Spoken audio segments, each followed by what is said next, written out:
There comes a moment in every life when the noise becomes too loud, the distractions too many, and the days begin to blur. You wake up one morning, and despite the alarm clock screaming, your soul feels silent. You're moving, but you're not living. You're breathing, but not awakening. You're surrounded by people, and yet you feel unseen. And that's when you realize if you do not command your mind, the world will. The billboards, the algorithms, the opinions of strangers, the weight of expectations, the subtle pressure to conform, they will all infiltrate your consciousness until you forget who you were born to become. The mind, untamed, is a slave to the chaos of the world, but the mind, mastered, is a weapon of destiny. This is not just a motivational phrase. This is a war cry. You are either the sculptor of your reality or the sculpture of someone else's design. Henry Ford once said, "Thinking is the hardest work there is, which is probably the reason why so few engage in it." And he was right. Because real thinking, not scrolling, not reacting, not mimicking, but the kind of thinking that bends reality, that births empires and shapes revolutions, that level of thinking is a form of spiritual rebellion. When Thomas Edison failed 10,000 times to create the light bulb, the world saw defeat. Edison saw data. He saw the mind as a tool to be disciplined, not a prison to be trapped in. And every failure sharpened his vision. Every mistake was a lesson, a clue, a breadcrumb on the trail of genius. This is what you must understand. You cannot casually stroll into greatness. You must declare war on distraction. You must rebel against mediocrity. The first battlefield, your mindset. The mind will default to comfort if you do not train it. It will reach for what's easy, not what's necessary. And in that gap between who you are and who you could be is where dreams die. Not with explosions, but with slow leaks, with compromises, with quiet resignations.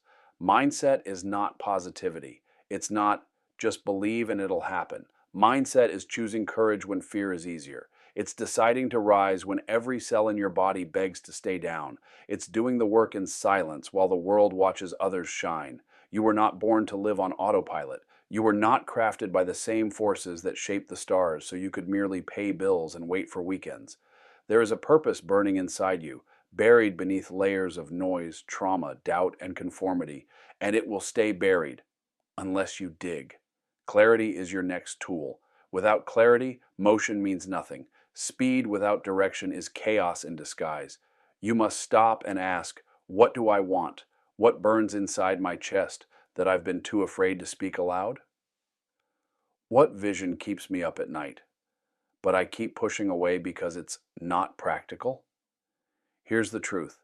Everything around you that you call real, the buildings, the books, the phone in your hand, the career paths, the systems, they were once nothing more than ideas in the mind of someone who refused to play small.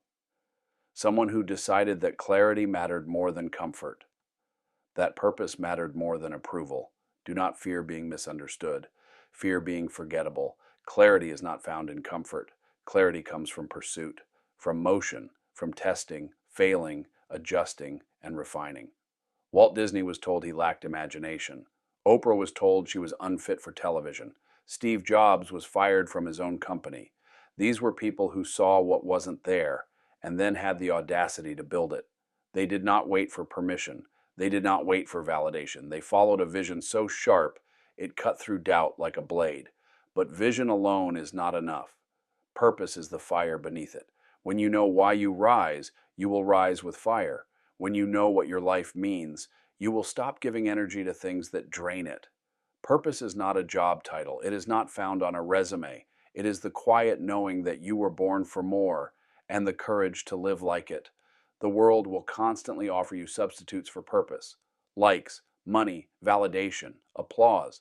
But if you chase applause, you will always be dancing to someone else's rhythm. When you live on purpose, you play your own music, even if no one else can hear it yet. But purpose without discipline is just fantasy. Discipline is the bridge between your inner world and your outer results. It is what takes a spark and turns it into a wildfire. Every morning you choose to wake up early when you could sleep in. Discipline. Every workout you do when no one is watching. Discipline. Every book you read instead of binging distractions. Discipline. Discipline is not restriction. It is liberation. It is the daily act of choosing who you will become. Andrew Carnegie built a steel empire not because he was the smartest man in the room, but because he outlasted the competition. He understood that